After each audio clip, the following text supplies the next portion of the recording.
The crystal chandeliers of the azure room cast dancing shadows across white linen tablecloths, but Sarah Mitchell barely noticed the opulence surrounding her. Her hand trembled slightly as she smoothed her daughter Emma's dark curls, watching the 7-year-old's eyes dart nervously around the crowded restaurant. This business dinner was supposed to be Sarah's moment, the culmination of 5 years building her tech startup from nothing. But as Emma's small fingers gripped her mother's hand with desperate intensity, Sarah felt the familiar weight of isolation settling over them both. In a room full of voices, laughter, and clinking glasses, her daughter existed in complete silence, and Sarah had never felt more alone. If this story touches your heart, please like this video, leave a comment sharing your thoughts, and subscribe to Kindness Pulse for more inspiring stories that remind us of the beauty in human connection. Your support means everything. Sarah had worked tirelessly to get here. As the CEO of a promising artificial intelligence company, she'd sacrificed everything to prove herself in a male-dominated industry. Tonight's dinner was with potential investors who could transform her modest success into something extraordinary. But Emma's sitter had fallen through at the last minute, and bringing her deaf daughter had been the only option. Sarah's stomach churned with anxiety about how it would be perceived. Emma sat rigid in her chair, her eyes fixed on the flickering candle. She wore her favorite purple dress with the velvet ribbon and looked like a porcelain doll, beautiful but unreachable.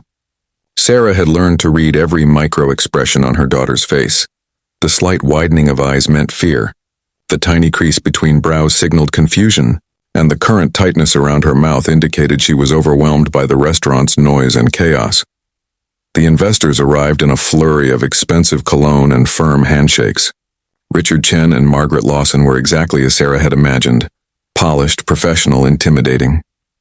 They barely glanced at Emma before launching into business talk, and Sarah felt herself splitting in two, the ambitious CEO discussing market projections and the worried mother monitoring her daughter's increasing distress.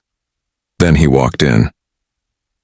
James Parker was the restaurant manager, someone Sarah had spoken with briefly when making reservations, but as he approached their table to check on them, his eyes landed on Emma and something remarkable happened. His expression softened immediately, and without hesitation his hands began to move in fluid, graceful shapes. He was signing. Sarah watched in stunned silence as Emma's head snapped up, her eyes suddenly bright with recognition and wonder. Her small hands flew up in response, moving with an excitement Sarah hadn't seen in months. "Hi, my name is James," he signed, his smile genuine and warm. "What's your name?" "Emma," her daughter signed back, her whole body seeming to uncurl from its tense position. "You can talk to me?" The business conversation stopped. Richard and Margaret stared, their discussion forgotten. Sarah felt tears prickling at her eyes as she watched her daughter transform from a frightened, isolated child into an animated, joyful little girl in mere seconds. "This place is pretty fancy, isn't it?"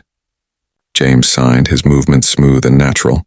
"I bet you'd rather be somewhere with pizza and ice cream." Emma nodded enthusiastically, her giggle silent but her delight unmistakable. Her hands moved rapidly now, telling James about her favorite toppings, her cat named Whiskers, and how she loved to draw. James listened with complete attention, responding with animated expressions that made Emma's smile grow wider and wider. Sarah found her voice, though it came out rough with emotion. "You know sign language?" James glanced at her, his hand still moving in gentle conversation with Emma. "My daughter is deaf," he explained, speaking aloud while continuing to sign. "She's 9 now. I learned ASL before she was even born. It's not just a language. It's a whole world." He paused, his expression knowing, "and it can be lonely when the rest of the world doesn't understand." Those words hit Sarah like a physical force. Lonely.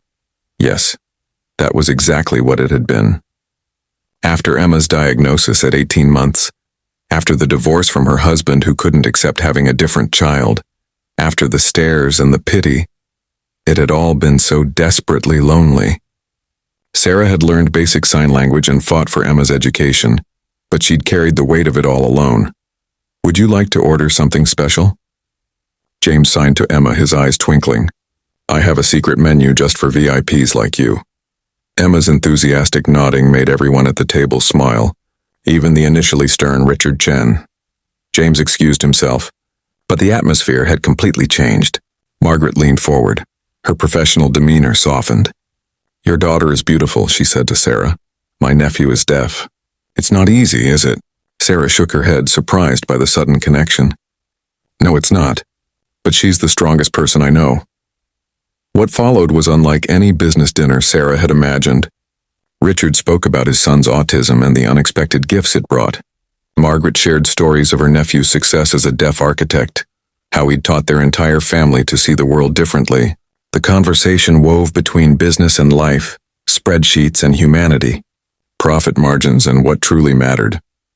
James returned periodically throughout the evening, always taking a moment to sign with Emma to make her laugh, to include her in ways that made Sarah's heart ache with gratitude. He brought Emma a special dessert, chocolate lava cake with vanilla ice cream, and when she signed "thank you," he signed back, "You're welcome, new friend." As the dinner concluded, Richard pulled Sarah aside. "Your presentation was impressive," he said. "But watching you tonight, seeing how you balance everything, how you handle challenges with grace, that's what convinced me. Our firm wants to invest." He paused, glancing at Emma. "We believe in people who understand what truly matters."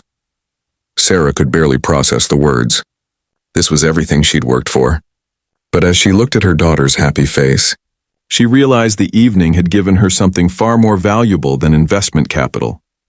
James appeared as they were preparing to leave, kneeling down to Emma's level. "It was wonderful meeting you," he signed. "You're smart and kind and special. Don't let anyone make you feel different in a bad way, okay? Different can be extraordinary." Emma nodded solemnly, then surprised them all by rushing forward to hug him.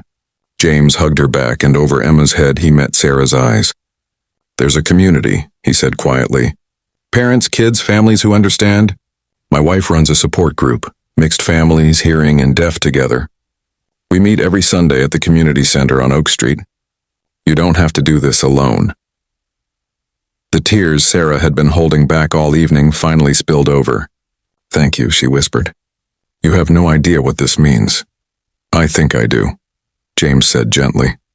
He pulled a card from his pocket and handed it to Sarah. "That's my wife's number. Call her. Emma deserves to have friends who speak her language, and you deserve to have people who understand yours." Before we close this story, I want to remind you to like this video if it moved you, share it with someone who needs to hear this message, and subscribe to Kindness Pulse for more stories that celebrate the power of compassion and human connection.